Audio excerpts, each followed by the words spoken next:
والصلاة والسلام على أشرف الأنبياء والسيد المرسلين سيدنا محمد وعلى آله وأصحابه أجمعين. اللهم صل على سيدنا محمد وعلى آل سيدنا محمد كما صليت على إبراهيم وعلى آل إبراهيم في العالمين إنك حميد مجيد. أعوذ بالله من الشيطان الرجيم. بسم الله الرحمن الرحيم. ولو أن ما في الأرض من شجرة أقلام والبحر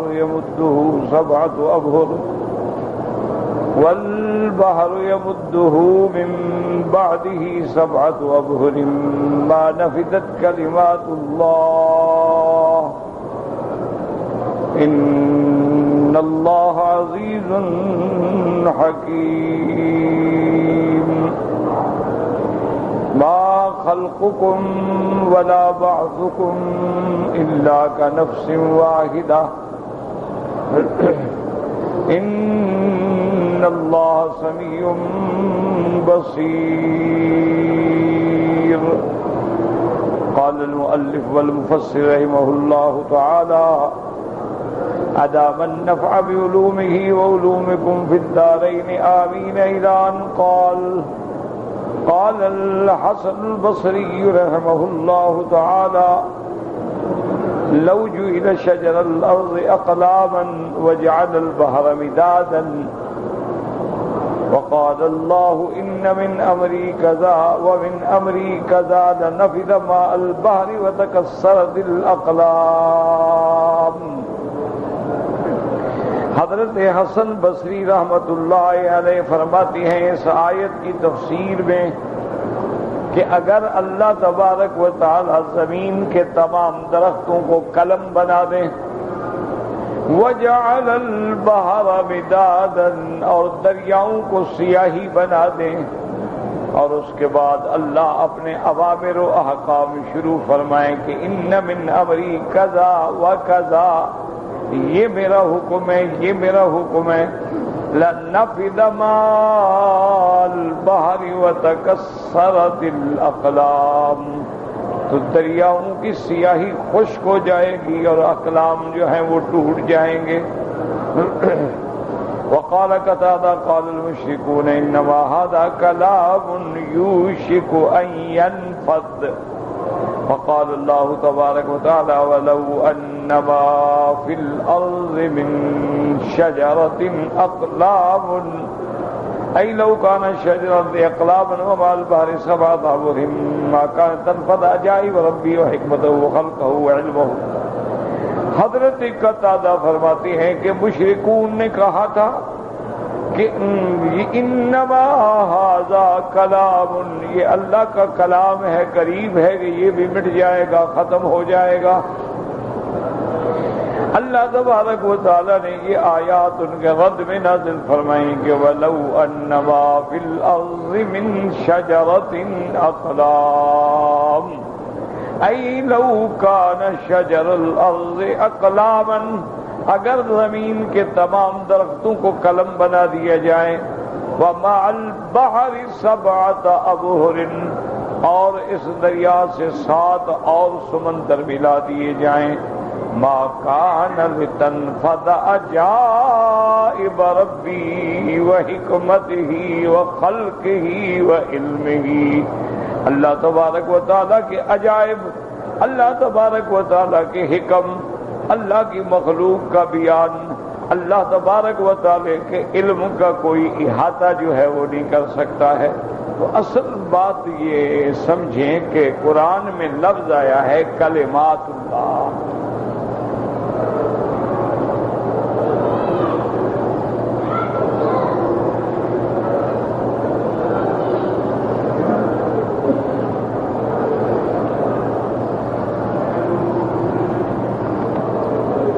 اس پر مفسرین کرام کے اپنے اپنے آراء ہیں.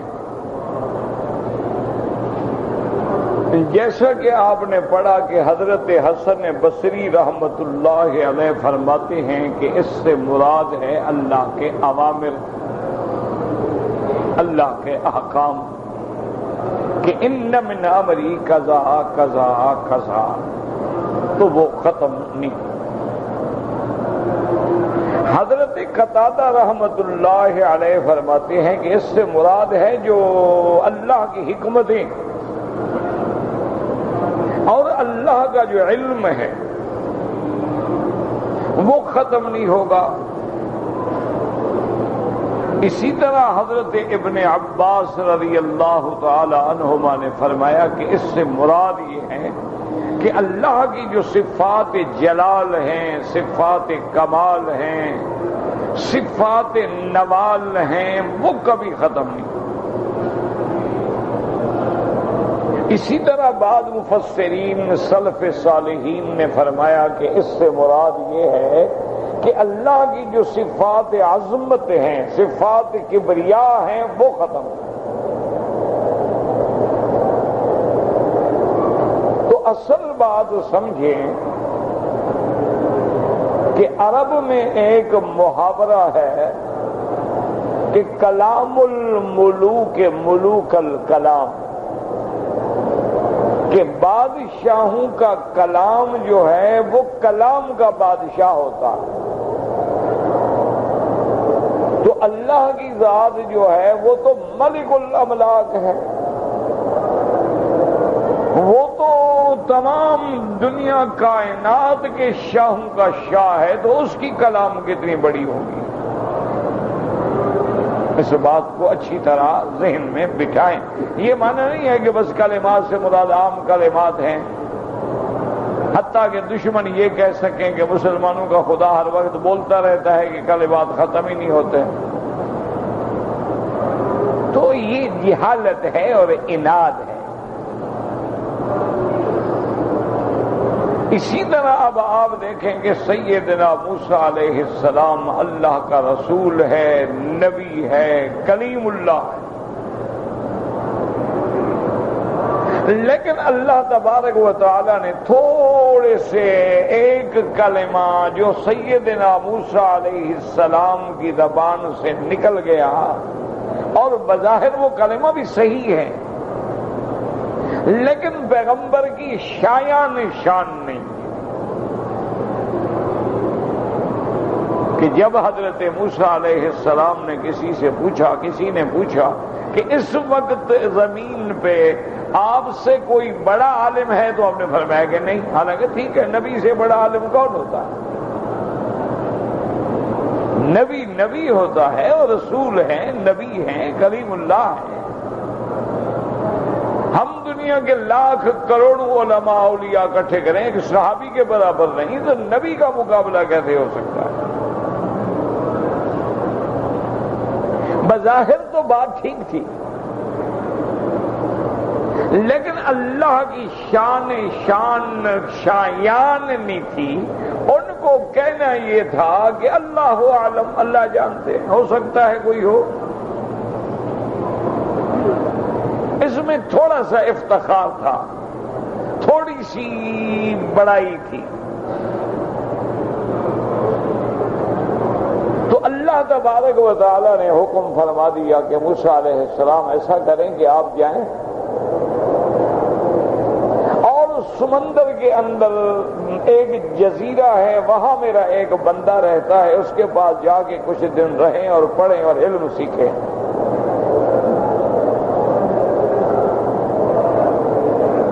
بڑا مفصل واقعہ ہے، قرآن میں موجود ہے۔ حضرت موسیٰ علیہ السلام نے یوشع ابن نون کو اپنے ساتھ لیا۔ اللہ تبارک و تعالی نے یہ بھی حکم فرما دیا کہ ایک مچھلی لے کر اپنے ساتھ رکھ لو اور دریا کے کنارے، سمندر کے کنارے چلتے جاؤ۔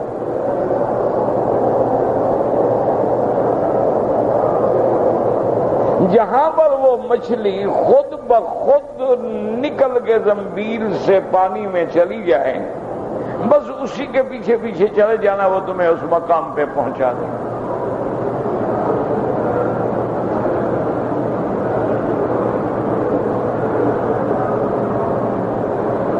کی حکمتیں ہیں، ذرا آپ غور کریں۔ موسیٰ علیہ السلام جا رہے ہیں، خدا کی قدرت دیکھیں کہ موسیٰ علیہ السلام کے حالات پہ اگر نظر ڈالیں نا تو موسیٰ علیہ السلام کو دریاؤں سے واسطہ ہی رہا۔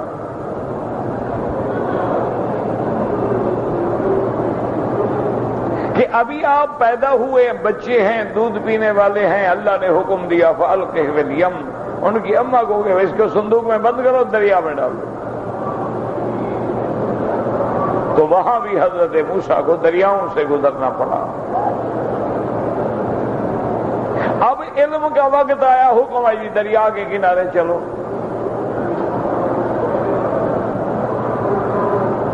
اور جب اللہ تبارک و تعالیٰ نے کامیاب فرمایا، اللہ نے آپ کو غلبہ دیا، پھر بھی دریا کہ موسیٰ علیہ السلام دریا سے نکل گئے اور فرعون اسی دریا میں غرق ہو گیا۔ یعنی خدا کی شان ہے کہ موسیٰ علیہ السلام کے قصہ مبارک میں دریا کو خاص دخل۔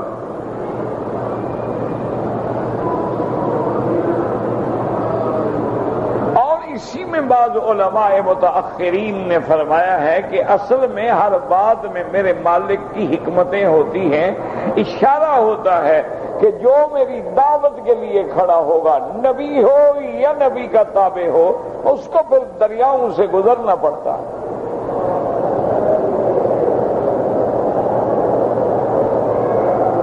ایک دریا سے گزریں گے تو آگے ایک اور دریا۔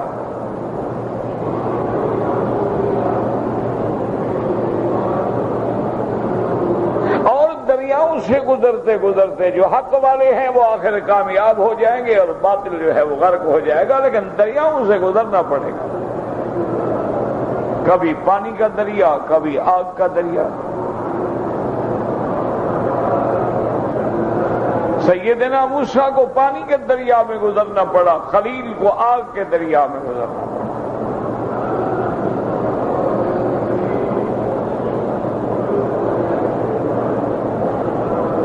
موسیٰ علیہ السلام چلے گئے، بڑا تفصیل سے واقعہ ہے، پہنچ گئے، دیکھا ایک بندہ کا چادر اوڑھ کے سویا ہوا ہے، کہا السلام علیکم۔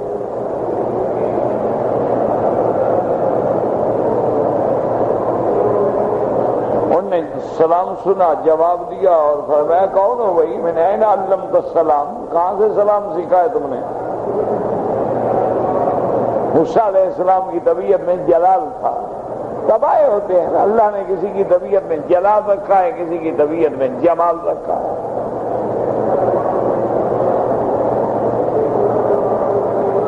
موسیٰ علیہ السلام نے فرمایا اللہ کے بندے، یار موسیٰ ابن عمران میں اللہ کا نبی موسیٰ ہوں اور مجھے سلام بھی نہیں آتا۔ اس نے کہا جناب ناراض ہونے کی کیا ضرورت ہے، پھر میرے پاس آنے کی کیا تکلیف کیوں کی؟ آپ نبی ہیں ماشاءاللہ، آپ کو اللہ نے شان دیا، جائیں کام کریں۔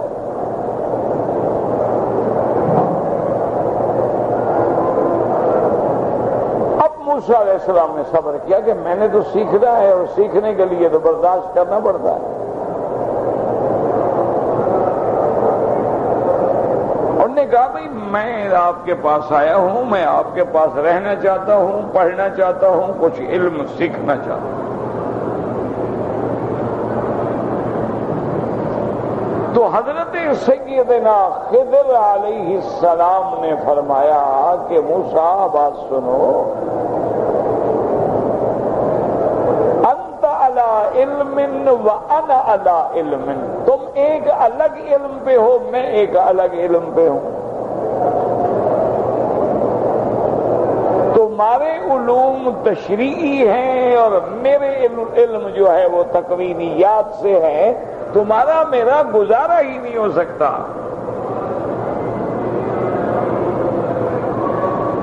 اور اگر شاگرد استاد پہ اعتراض ہی کرتا رہے تو علم کیا سیکھے گا؟ یاد رکھیں، جو شاگرد اپنے استاد پہ حسدن اور انادن اعتراض کرے، اللہ کبھی اس کو علم نصیب نہیں کرتا۔ اسی طرح جو مرید اپنے شیخ پہ حسدن بغین انادن اعتراض کرے وہ کبھی فیض یاب نہیں ہوتا۔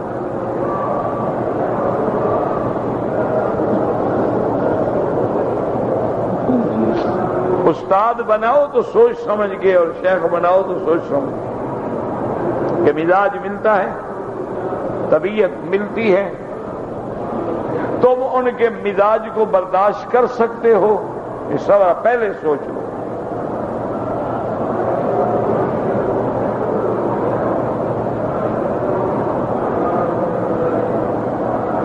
کیونکہ اگر پھر اعتراض کے پہلو آ جائے، بے ادبی آ جائے، پھر علم نہیں ملتا۔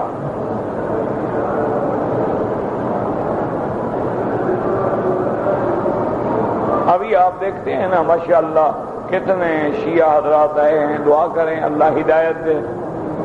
اللہ اپنے گھر میں لایا ہے تو کوئی ہدایت کا ذریعہ بنا دے، ہمیں کوئی دشمنی تو نہیں ہے نا ان سے۔ لیکن جماعت صحابہ کا ادب نہیں کیا، جماعت نصیب نہیں ہوتی۔ آپ دیکھیں صف میں کبھی برابر کھڑے نہیں ہوتے، ایک آگے ہوگا، ایک ادھر ہوگا، ایک ادھر ہوگا، ایک ادھر ہوگا، ایک ادھر ہوگا، ایک ادھر ہوگا۔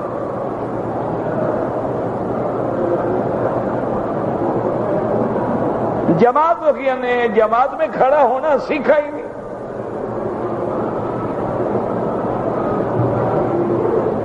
جماعت ہوتی ہی نہیں۔ ان کے ہاتھ ہوتا ہے نا کہ دو دفعہ اکٹھی پڑھ لو، یا ایک ہی دفعہ رات کو آگے 5 اکٹھی پڑھ لو۔ اللہ ہدایت عطا فرمائے۔ بڑا افسوس ہوتا ہے کہ کتنا سنہری موقع ہے کہ ہزاروں نہیں لاکھوں کی تعداد میں حرمین میں آتے ہیں۔ اللہ یہاں کے علماء کو، ہمارے علماء کو، عرب عجم علماء کو توفیق دے کہ وہ ان کی لغت میں کتابیں لکھ کے ان کو حق کی دعوت دیں۔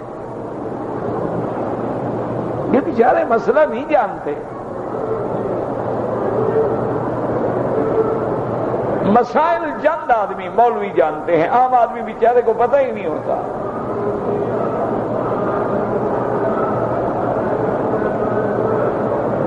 اسی طرح آپ دیکھ لیں جو لوگ مثلا بریلویت کے وہ لبادے میں الجھے ہوئے ہیں، ان میں 90% تو مسئلہ جانتا نہیں غریب، وہ تو محبت کے ایک خول کے اندر بند ہے، اس کو مسئلے کا پتہ نہیں ہوتا۔ وہ سمجھتے ہیں دیکھو مولوی ہے، عالم ہے، قرآن سامنے کھلا ہوا ہے، ماشاءاللہ داڑھی ہے، بال ہیں، پگڑی ہے، دیکھنے میں نورانی شکل ہے، یار یہ کوئی جھوٹ بول رہا ہوگا۔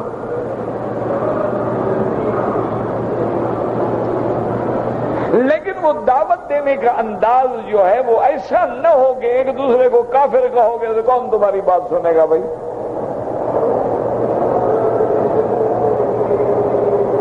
انداز دعوت وہ ہو جو انداز اور حکم ربانی ہے اور طریق نبی ہے، انبیاء ہے۔ نہ ایمان سے کہیں اللہ کو پتہ نہیں تھا کہ فرعون موسیٰ علیہ السلام کی بات نہیں مانے گا، پتہ نہیں؟ نہ اللہ جانتے تھے کہ نہیں جانتے تھے کہ فرعون نہیں مانے گا، مسلمان بھی نہیں ہوگا، کبھی ایمان نہیں لائے گا۔ لیکن کیا فرماتے ہیں؟ اذهبا الى فرعون انه طغى۔ اللہ نے فرمایا موسیٰ و ہارون تم دونوں جاؤ فرعون کی طرف، وہ سرکش ہو گیا ہے۔ فقولا له قولا لینا،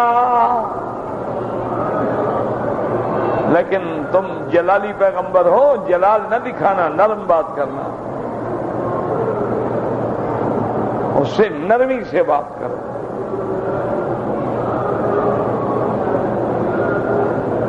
اسی لیے میرے اللہ نے میرے محبوب دو عالم سیدنا محمد مصطفیٰ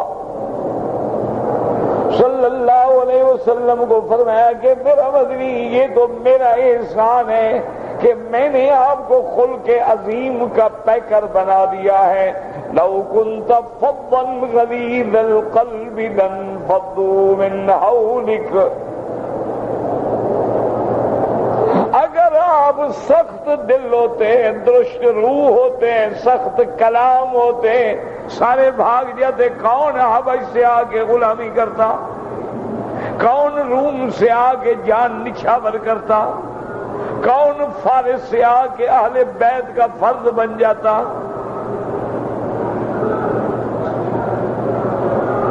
اور یہ اتنا بڑا کام ہے. فرمایا لو انفقت ما فی الارض جميعا ما الفت بین قلوبہم. میرا محبوب اگر زمین کی ساری دولت لٹا دیتے آپ ان کے دلوں میں محبت پیدا نہیں کر سکتے. یہ خلق حسن ہے جس نے سب کو غلام بنا دیا.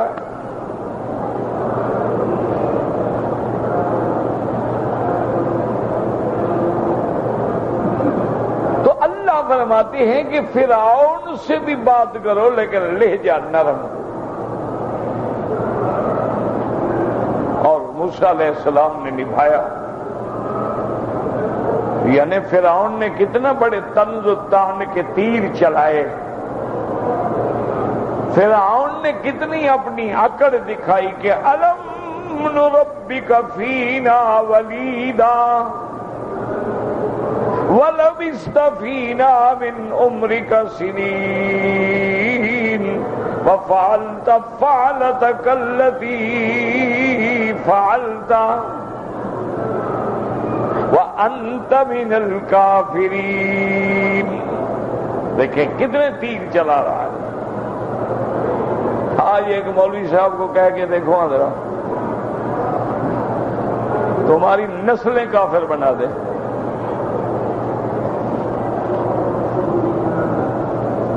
ایک مولوی صاحب کو دعوت کرو، گھر بلا کے ذرا پھر سیدھا سیدھا ماشاءاللہ اس کے سامنے وہی میں نے بتایا نا، وہ 2-3 دن کی پرانی دال اور کھٹی لسی کا گلاس اور بالکل باجرے کی پکی ہوئی روٹی رکھو، دیکھو کیا کرتا ہے مولوی صاحب.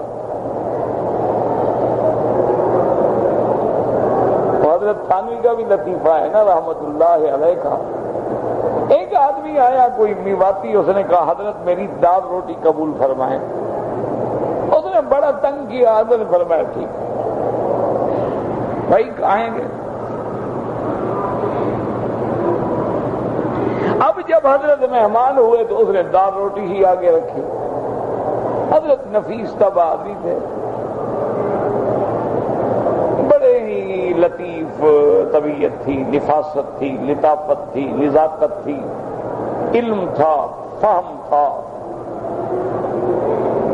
تو حضرت نے چھوٹے چھوٹے نوالے اب توڑ کے آہستہ آہستہ جو کچھ ہے ٹھیک ہے. تو ایک کتا جو ہے وہ دوڑ کے اندر آنے کی کوشش کرے تو وہ اس کو ڈانٹے دور سے، کہے ابھی اندر مت آنا گردن توڑ دوں گا. تو حضرت تھانوی نے مخاطب ہو کے کہا کہ ٹھیک کہہ رہا ہے، یہاں حقیقت ہی حقیقت ہے، مجاز ہے ہی نہیں. اندر نہ آنا گردن توڑ دے گا واقعتا. یعنی یہاں مجاز ہی مطلب ہوتا ہے نا، دال روٹی کھاؤ مجاز ہوتا ہے نا، مانا تو دعوت ہوگی، حقیقت تھوڑی ہوتی کہ باقی دال روٹی رکھ دے گا. انہوں نے کہا یہاں اس گھر میں بھائی حقیقت ہے، مجاز چلتا ہی نہیں. یہ جو کہہ رہا ہے گردن توڑ دوں گا، توڑ ہی دے گا. کہہ نہیں رہا محاورے میں تم نہ ہی آؤ تو اچھا ہے. اب دیکھو کہ فرعون نے کیسے نشتر چلائے ہیں. کہتے الم نربک فینا ولیدا، کیا میں نے تمہیں نہیں پالا جب تم بچے تھے؟ آج بھی بڑے لوگ کہتے ہیں نا کہ دیکھو مولوی اکڑتے ہیں، ہماری روٹیوں پہ تو پلتے ہیں، ہمارے ٹکڑے کھا کے تو پڑتے ہیں، پھر ہم پر اکڑتے ہیں. آج بھی وہ فرعونی صفتیں موجود ہیں لوگوں میں. وَلَبِثْتَ فِينَا مِنْ عُمْرِكَ سِنِينَ، اور ایک دن نہیں، 2 دن نہیں، کئی سال تم نے ہمارے ہاں گزارے ہیں. بچپن سے لے کر جوانی تک تم میرے پاس رہے ہو. وَفَعَلْتَ فَعْلَتَكَ الَّتِي فَعَلْتَ، اور تمہیں یاد ہے کہ تم نے کیا کیا، میری قوم کے ایک بندے کو قتل کر کے بھاگ گئے. تم تو ہو بھی بڑے ناشکرے، اب الٹا مجھے آ گئے ہو دعوت دینے کے لیے کہ میں تمہیں مان لوں. اللہ کے پیغمبر کا کمال دیکھیں اور جمال دیکھیں اور حوصلہ دیکھیں. اللہ اکبر اللہ اکبر. فرعون کے پاس کوئی مدعی تھا, کوئی گواہ تھا. ہمارے جیسا کوئی مولوی ہوتا کہہ رہا جھوٹ بول رہے ہو. پیغمبر تو پیغمبر ہوتا ہے, نبی تو نبی ہوتا ہے. اللہ اکبر. جن کی مجسمہ صداقت ہوتا ہے نبی. قال فعلتها اذا وانا من الضالين.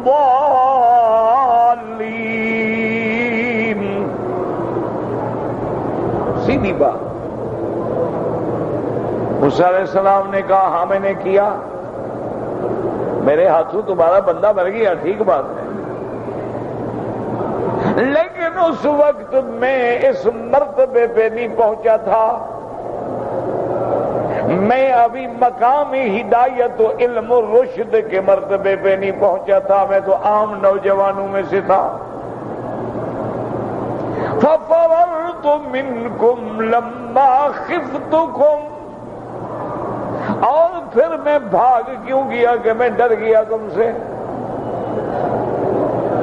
لیکن فَوَهَبَ لِي رَبِّي حُكْمًا وَجَعَلَنِي مِنَ الْمُرْسَلِينَ. پھر اس بھاگ جانے کے بعد پھر اسی سفر کے دوران میں یہ واقعہ ہوا کہ اللہ نے مجھے اپنی رسالت کے لیے چن کے نبوت اور رسالت کا تاج میرے سر پہ رکھ دیا. باقی تم نے مجھے پالا ہے, پوسا ہے, جوان کیا, کھانا کھلایا. تلک نعمت تمنھا علی ان عبدت بنی اسرائیل.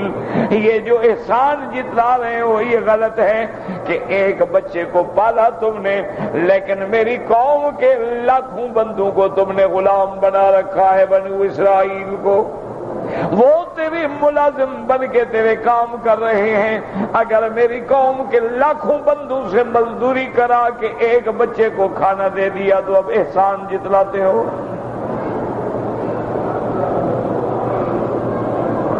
اللہ اکبر. یہ شان ہوتا ہے. ورنہ دیکھو فرعون نے کیا کیوں نہیں کہا ان رسولکم الذی ارسل الیکم لمجنون. اس نے کہا کہ لوگوں یہ جو تمہارے پاس رسول بن گیا ہے یہ تو دیوانہ لگتا ہے. ایک بھائی, ایک آپ, ایک لکڑی ہے, آئے میرے بادشاہ سے مقابلہ کرنے کے لیے. عقل ہے؟ آج بھی طاقت کے ناز میں جو لوگ ڈوبے ہوئے ہیں وہ یہی کہتے ہیں یہ مسلمان جن کو سوئی بنانا بھی نہیں آتا ہے, جو ماچس کی تیلی بنانا بھی نہیں جانتے ہیں, جو ہر حال میں ہمارے محتاج, یہ ہمارا مقابلہ کرتے ہیں.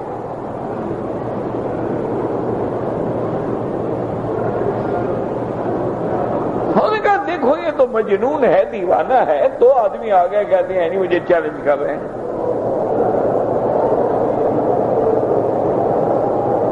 اور کبھی آپ کو جادوگر کہتا ہے, کبھی مجنون کہتا ہے, کبھی قتل کی دھمکیاں دیتا ہے. لیکن موسیٰ علیہ السلام کھڑے ہیں صبر سے.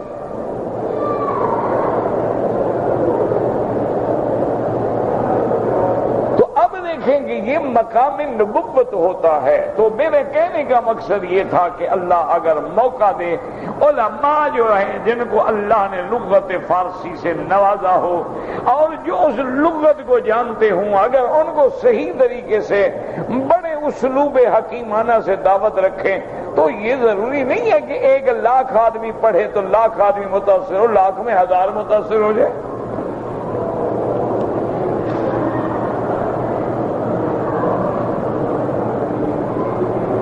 کام تو ایسے ہوتا ہے نا. پھر ایک بنتا ہے, 2 بنتے ہیں, پھر چل پڑتا ہے جب آدمی تو قافلے ملتے گئے اور کارواں بنتا گیا. پھر ایسے کام ہوتا.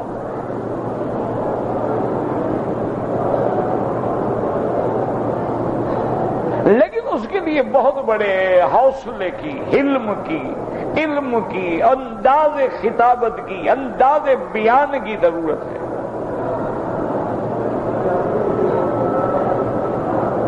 اب موسیٰ علیہ السلام کھڑے ہیں، خضر نے کہا دیکھو بات سنو حضرت، آپ کا میرے ساتھ گزارا نہیں۔ موسیٰ علیہ السلام نے کہا کہ دیکھو میں اللہ کے حکم سے یہاں آیا ہوں، مہربانی کرو۔ ستجدنی انشاء اللہ صابرا ولا اعصی لک امرا، میں انشاءاللہ صبر کروں گا، برداشت کروں گا، میں آپ کے کسی حکم کی نافرمانی نہیں کروں گا۔ انہوں نے کہا دیکھو موسیٰ علیہ السلام ایک بات ہے، میرے ساتھ چلنا ہے؟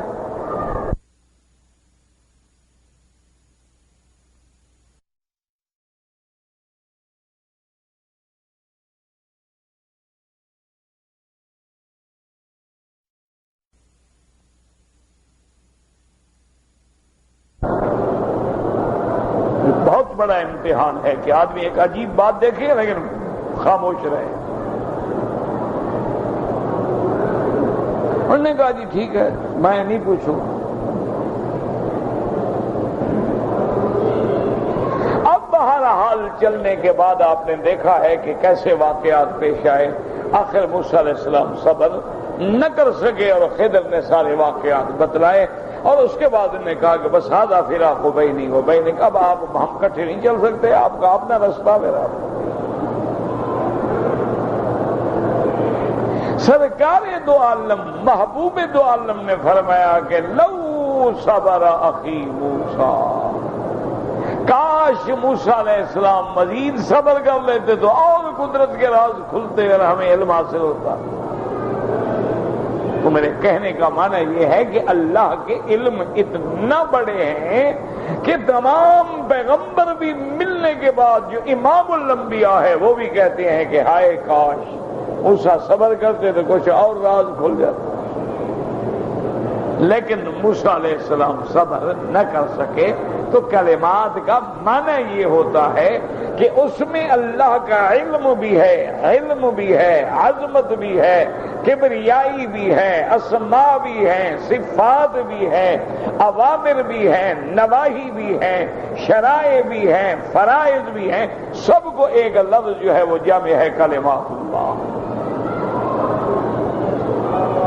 یہ معنی نہیں ہوتا کہ صرف باتوں کا نام ہے یا صرف امر کا نام ہے، نہی کا نہیں ہے، کیونکہ جیسے اللہ کی ذات عظیم اور بے مثال ہے، یاد رکھو عظیم بھی وہ ہے، کریم بھی وہ ہے، رحیم بھی وہ ہے، اور بے مثال ہے، لیس کمثلہ شیء، اسی طرح اس کا کلام جو ہے وہ بھی بے مثال ہے۔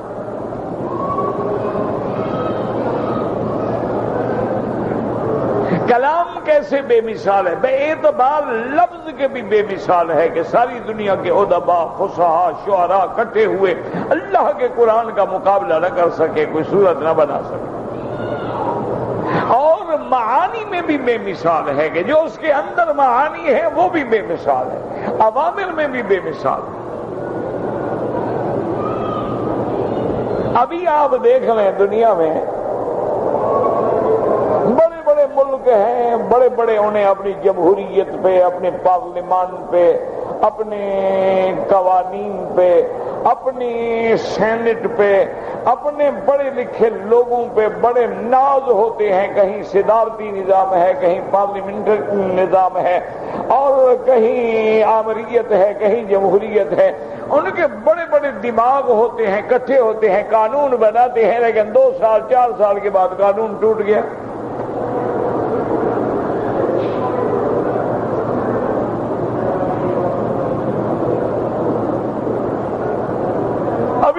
ایک بات چھوٹی سی بطور مثال سمجھ لیں کہ ساری دنیا کے انگریزوں نے اور ان کے پارلیمنٹیرین نے اور ان کے قانون دان اور ان کے مفکر اور تھنک ٹینک جو ہیں، ان سب نے مل کے قانون بنایا کہ اگر کوئی آدمی قتل کرے، قتل ثابت ہو جائے، پھانسی پہ لٹکا دیا۔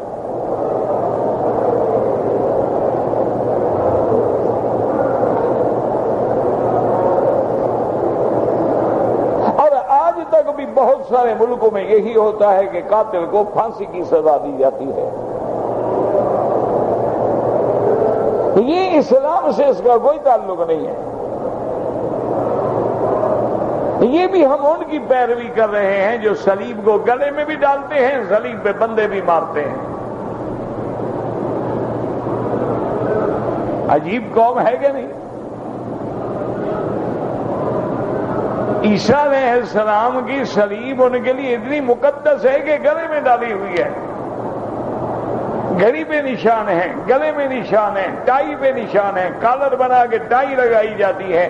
یعنی عین صلیب کے نقشے بنائے جاتے ہیں, کراس بنائے جاتے ہیں, اور پھر اگر کوئی قاتل ہو اس کو بھی اسی پھانسی پہ لٹکاؤ.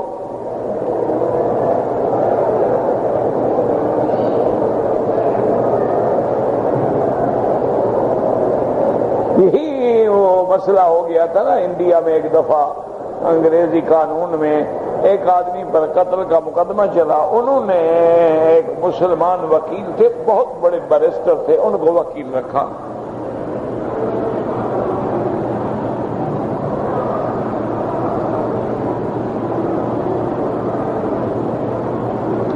تو اس وکیل نے خاموش رہا. اس نے کہا ٹھیک ہے بس تمہارا بیٹا چھوٹ جائے گا. اب وہ سزا ہو گئی, سول کورٹ سے سزا ہو گئی, سیشن کورٹ سزا ہو گئی, ہائی کورٹ سے سزا ہو گئی, اپیلیں نامنظور ہو گئی, بلیک وارنٹ ایشو ہو گئے, ٹائم وقت پھانسی کا آ گیا, وکیل صاحب بھی پہنچ گئے, جیلر بھی آ گئے, مجسٹریٹ بھی آ گئے, پھانسی پہ چڑھا. انہوں نے جناب اس کو تختہ دار پہ کھڑا کیا, گلے میں رسا ڈالا. ابھی کھینچا نہیں تھا, انہیں وکیل نے کہا ٹھہرو جی. وہ کیا بات؟ انہوں نے کہا آپ کا قانون میں لکھا ہے کہ پھانسی پہ لٹکایا جائے, یہ تھوڑا ہے کہ پھانسی پہ لٹکا کے مار دیا جائے. لٹک تو گیا خلاص.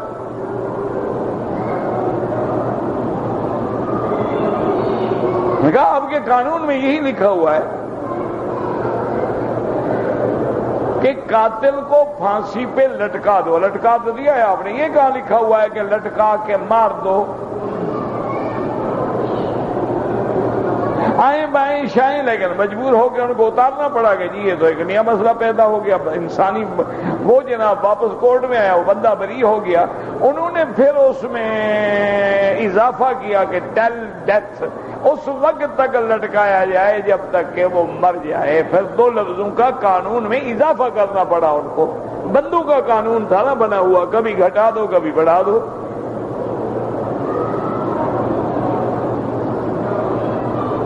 اس لیے اب ڈاکٹر بھی ساتھ کھڑا ہوتا ہے کہ مرنے کے بعد بھی وہ تصدیق کرے کہ واقعی بندہ مر گیا ہے. اب ان کے ہاں بحث شروع ہوئی کہ یار یہ کوئی اچھا طریقہ نہیں ہے کہ قاتل کو پھانسی دو, گلے میں رسا ڈالو, وہ اس کی گردن کھنچ جائے, زبان باہر نکل آئے, بڑی عجیب شکل بن جائے. یہ قانون ٹھیک نہیں ہے, بدلو اس کو. ٹھیک ہے بدل دو. کیا کریں جی؟ انہوں نے کہا جی بس ایک اسکواڈ کھڑا کرو, 10 آدمی ریفلیں لے کے کھڑے ہو جائیں, اور قاتل کو سامنے کھڑا کرو, اور یہ 10 کے 10 فائر کریں بھائی یک وقت. اصل گولی ایک میں ہوگی, باقی 10 جو ہیں وہ 9 گولیاں جو ایسے ہوں گی. بھائی 10 کیوں کھڑے کریں؟ انہوں نے کہا تاکہ ان کو بھی پتہ نہ لگے نا کہ کس کی گولی سے مرا ہے. آخر انسان کو مارنا ہے. انہوں نے کہا ہاں بھائی یہ قانون بالکل ٹھیک ہے. انہوں نے کہا دیکھو نا ان کو پتہ بھی نہیں لگے گا. اور پھر یہ ہے کہ اس کو گولی لگی, گر گیا, مر گیا, بس ختم ہو گئی بات. کچھ عرصہ چلا, انہوں نے کہا کہ جناب یہ بات بھی کوئی ٹھیک تو نہیں ہے نا. ایک بندہ ہے بیچارہ مجرم ہے, ہتھ کڑی لگی ہوئی ہے, پاؤں میں جولان ہے, اور اس کو مارنے کے لیے 10 آدمی آ رہے ہیں.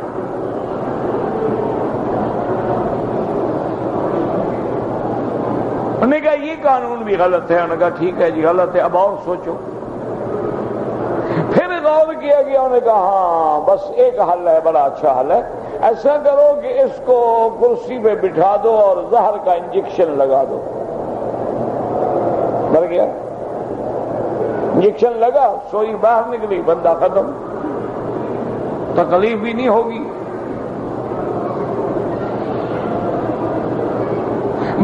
مر جائے گا قانون بھی پورا ہو جائے گا، قاتل کو مارنا ہے۔ یہ قانون کچھ عرصہ چلا، انہوں نے کہا یار یہ تو خطرناک ہے۔ وہ ڈاکٹر جس کے پاس زہر دینے کی انجیکشن ہوتے تھے نا، اس نے اپنے دشمنوں کو بھی لگانے شروع کر دیے۔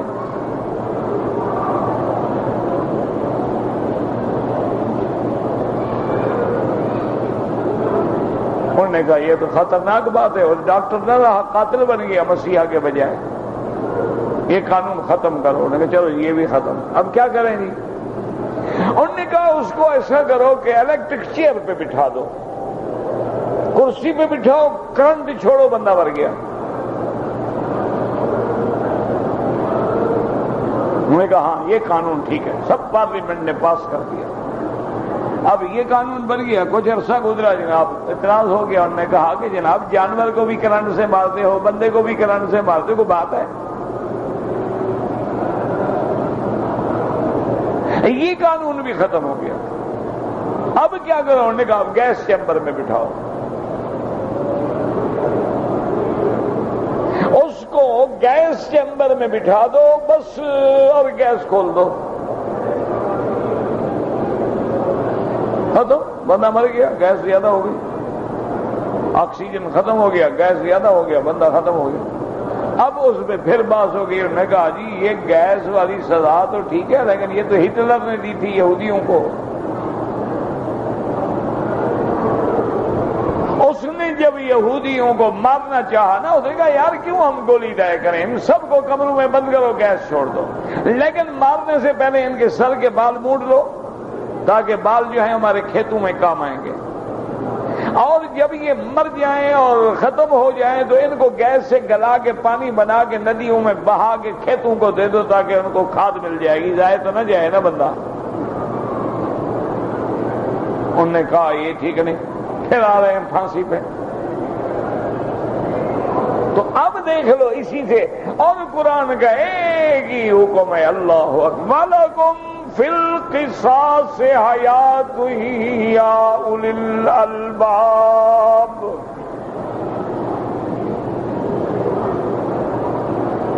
اللہ نے فرما دیا کہ قاتل سے بدلہ لینا جو ہے یہ حیات انسانی کا ذریعہ ہے۔ اگر قاتل چھوڑ دو گے تو پھر اور قتل ہوں گے، دوسرے قاتل بنیں گے، اور اگر قاتل کو سزا دو گے تو قتل رک جائے گا، گویا تم نے لوگوں کی زندگی کا تحفظ کر لیا۔ اور پھر قرآن نے کیسی روشنی ڈالی، آج ساری دنیا کے وکلا لے آئیں، قانون دان لے آئیں، بیرسٹر لے آئیں،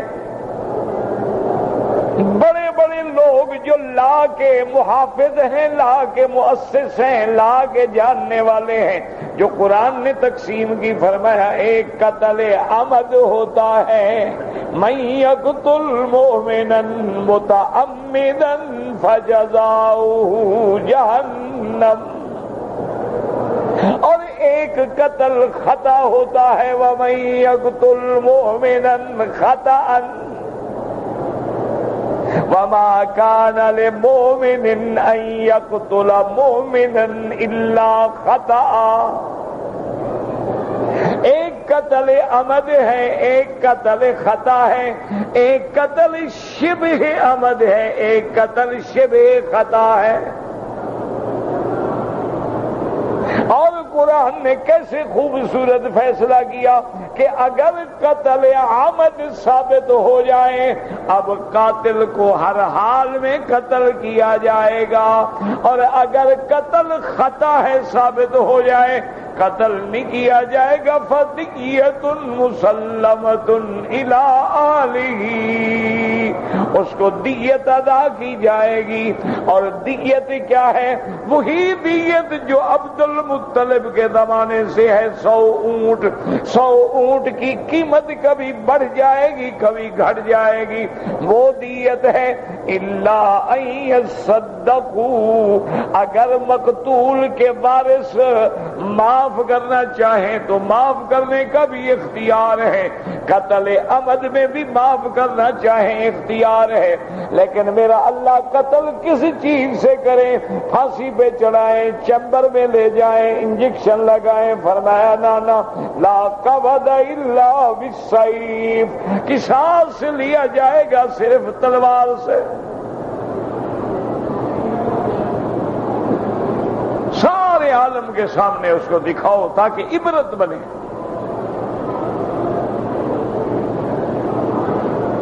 اور اس میں پھر کسی قسم کی رعایت نہ ہو کہ یہ بڑا آدمی ہے یا چھوٹا آدمی ہے، قانون سب کے لیے۔ اللہ کے قانون میں جو وضاحت ہے، یعنی ایمانداری کی بات ہے، حضور نے جو صلح نامہ لکھا ہے اپنے اور یہود کے درمیان میں، حضور نے جو صلح نامہ لکھا اپنے اور مشرکین کے درمیان میں، حضور کے زمانے میں جو خطبہ نکاح ہوا، حضور کے زمانے میں جو بیع شراء ہوئی اور بیع شراء کے اقسام بنے، اور حضور کے زمانے میں کوئی وصیت نامہ معاہدہ، آج بھی حدیث اٹھا کے دیکھ لیں اور وہ حدیثیں لے کے موجودہ دور کے بڑے بڑے بریسٹر کے سامنے رکھیں کہ اس میں ایک لفظ کی کمی بیشی کر کے دکھائیں۔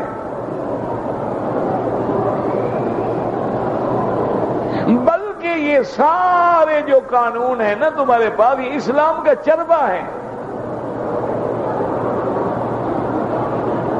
اچھا، آج تک لفظ آپ کے ہاں استعمال ہوتا ہے نا جی کہ مجرم کی ضمانت ہو گئی، یہ لفظ استعمال ہوتا ہے کہ نہیں؟ ضمانت، تو ضمانت کیا یہ انگریزی کا لفظ ہے؟ یہ تو عربی کا لفظ ہے ضمانت، ضامن سے، ضامن عربی کا لفظ، ضامن یضمن ہو فہو ضامن، یہ کس کا لفظ ہے؟ ضمانت ہو گئی۔ اچھا جی، انہوں نے ملزم کو باعزت بری کر دیا، تو عزت کس کا؟ انگریزی کا لفظ ہے۔ بری کرنا جو ہے یہ انگریزی کا لفظ ہے، بری۔ ان کے پاس تو لفظ ہی نہیں ہے، وہ تو آج تک ہمارے لفظ چرا رہے ہیں۔ اچھا جی، اس کے لیے انہوں نے عمر قید کر دیا، عمر قید، قید کس کا لفظ ہے؟ انگریزی کا لفظ ہے۔ عمر انگریزی کے کہتے ہیں عمر، وہ تو ایج ہو نا۔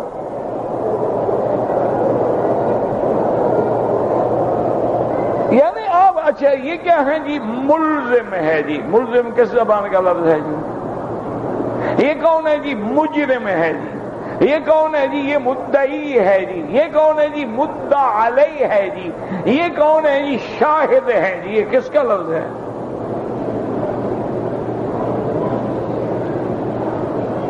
ساری دنیا کا قانون اٹھا کے دیکھ لو، آج بھی نیچے لکھیں گے شاہد، شاہد، مدعی، مدعا علیہ۔ آج بھی آپ کا بڑے سے بڑا قانون دان جو ہے وہ لکھے گا کہ من کے مقر اقرار کرتا ہوں بلا جبر و اکراہ احد کس، تو بلا جبر اکراہ یہ انگریزی کا لفظ ہے، احد کس یہ فارسی کا لفظ ہے۔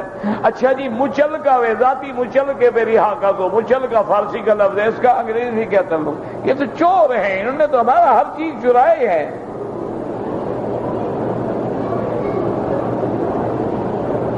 آج تک دیکھ لیں کہ صدیاں بیت گئیں، بلکہ ہزاروں سال بیت گئے، سب سے پہلا قتل جو ہے قابیل نے کیا۔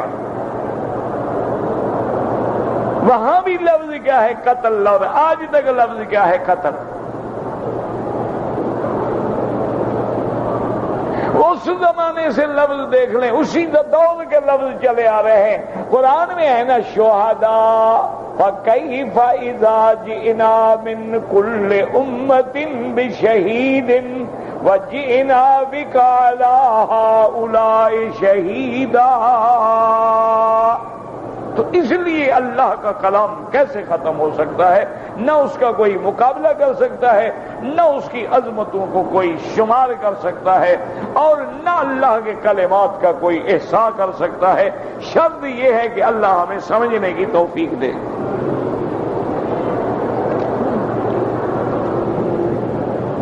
اگر ایک آدمی نے عمرہ کیا، طواف کر لیا، طواف کر کے جب صفا مروہ دوڑنے کے لیے جا رہا تھا تو نامہ استلام نہیں کیا، کوئی حرج نہیں۔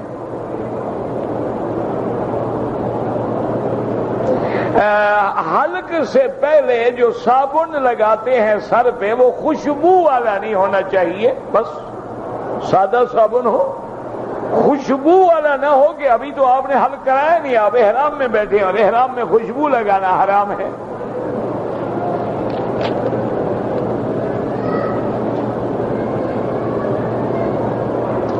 مسجد الحرام سے مراد ہے سارا مکہ، یہ 4 دیواری مراد نہیں ہے، کیونکہ اللہ کے قرآن میں ذالک لمن لم یکن حاضر المسجد الحرام، تو اہل مکے میں رہتے ہیں، مسجد میں تھوڑے رہتے ہیں۔ عورتوں کے لیے نماز گھر میں پڑھنا افضل ہے، لیکن اگر وہ مسجد میں پڑھنا چاہیں تو ہمیں روکنے کا حکم بھی نہیں ہے کہ لا تمنعوا اماء اللہ عن بیوت اللہ، ان کو روکو بھی نہیں، لیکن ہدایت کرو کہ دور پڑھیں، مردوں کے پیچھے پڑھیں، اور آذان ہونے سے 15 منٹ پہلے کم از کم طواف چھوڑ دیں۔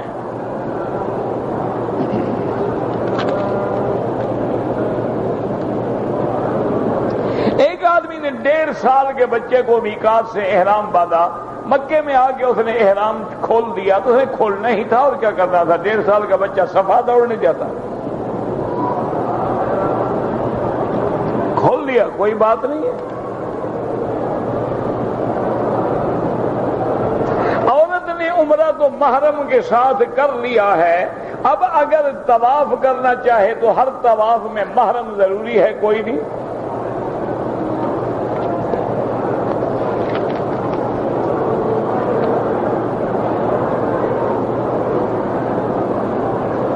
اگر کسی آدمی نے حمام میں کپڑا نہیں باندھا ہوا تھا، وضو کیا پھر غسل کیا، غسل کے بعد غسل جنابت کیا، پھر نماز پڑھی، دوبارہ وضو نہیں کیا، تو کیا وہ وضو ہو گیا؟ جب غسل ہو گیا وضو کیوں نہیں ہو گیا؟ مجھے یہ تو سمجھاؤ نا، اللہ نے عقل چھین تو نہیں لیا ہے آپ کا؟ او اللہ کے بندے، جنابت سے ننگے ہوتے ہوئے تمہارا غسل تو ہو جاتا ہے، وضو کیوں اٹکا رہتا ہے؟ وضو بھی ہو گیا، غسل بھی ہو گیا، ٹھیک ہو گیا۔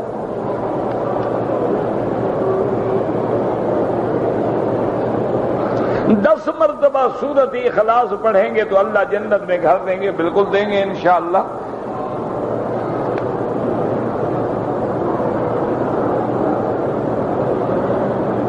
الرجل الذي يسقط عن زوجته وهي تتبرج بزينة بكشف الوجه وارتداء ملابس فاتنة لا يجوز له أن يسقط، بل أنه مسؤول عن أهله، كلكم مسؤول عن رعيته، فبذلك الزوج مسؤول عن زوجته، فإذا سقط على ذلك فأنه آثم۔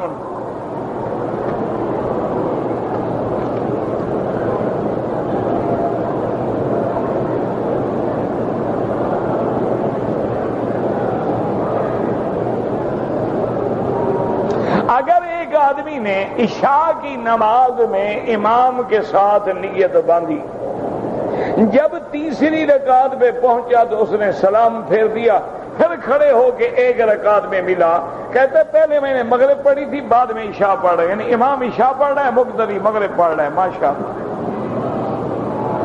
وہ تو مسئلہ مشہور ہے نا کہ ایک ٹرین میں سویا ہوا تھا ایک آدمی، ایک نیچے سویا ہوا تھا پھٹے پہ، ایک اوپر کے پھٹے پہ سویا، اوپر والے نے نیچے کر کے دیکھا، پوچھا بھائی جان آپ نے کہاں جانا ہے؟ انہوں نے کہا میں لاہور جا رہا ہوں۔ اس کا اچھا ماشاءاللہ۔ اس نے پوچھا آپ کہاں جا؟ انہوں نے کہا میں کراچی جا رہا ہوں۔ اصل میں وہ آئے نا اسٹیشن پہ تو وہ لاہور والا اپنی گاڑی سمجھ کے بیٹھا، کراچی والے بیچارے نے اپنی سمجھی بیٹھ ایک ڈبے میں گئے، تو اب نیچے والا ادھر جا رہا ہے، اوپر والا ادھر جا رہا ہے۔